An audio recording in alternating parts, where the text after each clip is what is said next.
Not that he was partial to any other music but a barrel organ; on the contrary, hated it. He had a kind of a everlasting grudge agin the public, which is a thing you may notice in many phenomenons that get their living out of it. What riled him most in the natur of his occupation was, that it kep him out of society. He was continually saying, "Toby, my ambition is to go into society. The curse of my position towards the public is, that it keeps me hout of society. This don't signify to a low beast of a Indian he an't formed for society. This don't signify to a spotted baby he an't formed for society. I am." Nobody never could make out what Chops done with his money. He had a good salary, down on the drum every Saturday as the day came round, besides having the run of his teeth, and he was a woodpecker to eat, but all dwarfs are.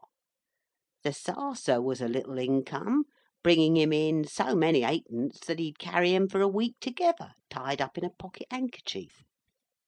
And yet he never had money, and it couldn't be the fat lady from Norfolk, as was once supposed, because it stands to reason that when you have a animosity towards a Indian which makes you grind your teeth at him to his face, and which can hardly hold you from goosing him audible when he's going through his war dance, it stands to reason you wouldn't, under them circumstances, deprive yourself to support that Indian in the lap of luxury.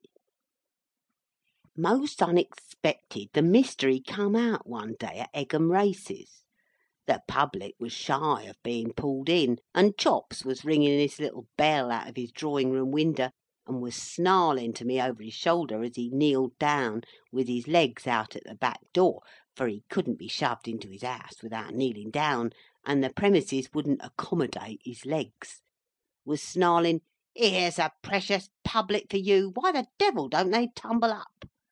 When a man in a crowd holds up a carrier pigeon, and cries out, "If there's any person here as got a ticket, the lottery's just drawed, and the number as has come up for the great prize is 3742. 3742. I was giving the man to the Furies myself for calling off the public's attention, for the public will turn away at any time to look at anything in preference to the thing showed 'em. And if you doubt it, get 'em together for any individual purpose on the face of the earth, and send only 2 people in late, and see if the whole company aren't far more interested in taking particular notice of them 2 than of you. I say I wasn't best pleased with the man for calling out, and wasn't blessing him in my own mind, when I see Chops's little bell fly out of winder at a old lady, and he gets up and kicks his box over, exposing the whole secret, and he catches hold of the calves of my legs, and he says to me, "Carry me into the wan, Toby, and throw a pail of water over me, or I'm a dead man, for I've come into my property." 12,000 odd £100 was Chops's winnings. He had bought a half ticket for the 25,000 prize, and it had come up. The first use he made of his property was to offer to fight the wild Indian for £500 a side, him with a poisoned darning needle, and the Indian with a club.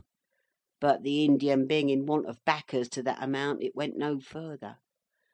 Arter he'd been mad for a week, in a state of mind, in short, in which, if I'd let him sit on the organ for only 2 minutes, I believe he would have bust, but we kept the organ from him, Mr. Chops come round, and behaved liberal and beautiful to all. He then sent for a young man he knowed, as had a wery genteel appearance, and was a bonnet at a gaming booth, most respectable brought up, father having been imminent in the livery stable line, but unfortunate in a commercial crisis, through painting an old grey ginger bay and selling him with a pedigree.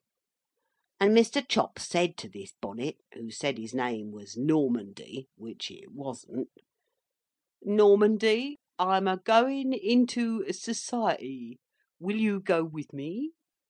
Says Normandy, "Do I understand you, Mr. Chops, to hintimate that the whole of the expenses of that move will be borne by yourself?" "Correct," says Mr. Chops, "and you shall have a princely allowance too."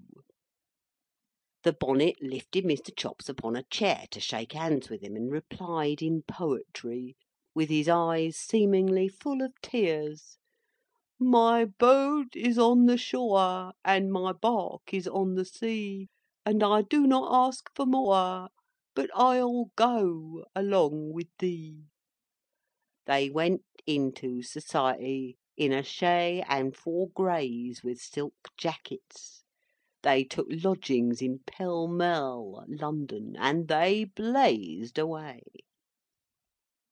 In consequence of a note that was brought to Bartlemy Fair in the autumn of next year by a servant, most wonderful got up in milk-white cords and tops, I cleaned myself and went to Pall Mall one evening appointed. The gentlemen was at their wine arter dinner, and Mr. Chops's eyes was more fixed in that head of his than I thought good for him. There was 3 of 'em, in company I mean, and I knowed the third well. When last met, he had on a white Roman shirt and a bishop's mitre covered with leopard skin, and played the clarionet all wrong, in a band at a wild beast show. This gent took on not to know me, and Mr. Chops said, "Gentlemen, this is a old friend of former days." And Normandy looked at me through a eye-glass and said, "Magsman, glad to see you," which I'll take my oath he wasn't. Mr. Chops, to git him conwenient to the table, had his chair on a throne, much of the form of George the Fourth's in the canvass. But he hardly appeared to me to be king there in any other point of view, for his 2 gentlemen ordered about like emperors.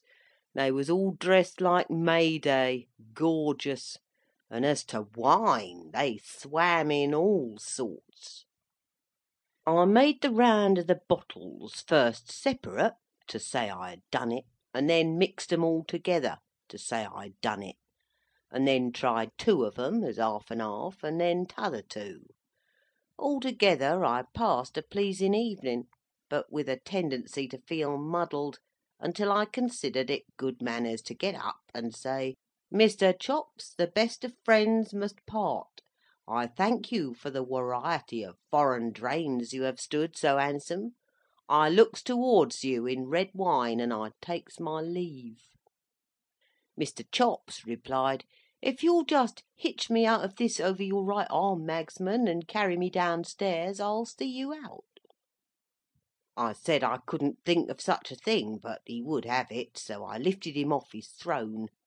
He smelt strong of Madeary, and I couldn't help thinking, as I carried him down, that it was like carrying a large bottle full of wine, with a rather ugly stopper, a good deal out of proportion. When I set him on the doormat in the hall, he kept me close to him by holding on to my coat collar, and he whispers, "I ain't happy, Magsman." "What's on your mind, Mr. Chops?" "They don't use me well. They ain't grateful to me.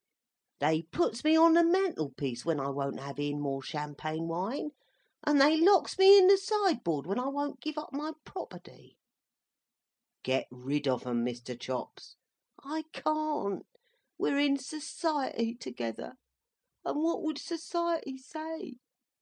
"Come out of society," says I. "I can't. You don't know what you're talking about. When you have once gone into society, you mustn't come out of it." "Then if you'll excuse the freedom, Mr. Chops," were my remarks, shaking my head grave, "I think it's a pity you ever went in." Mr. Chops shook that deep head of his to a surprising extent.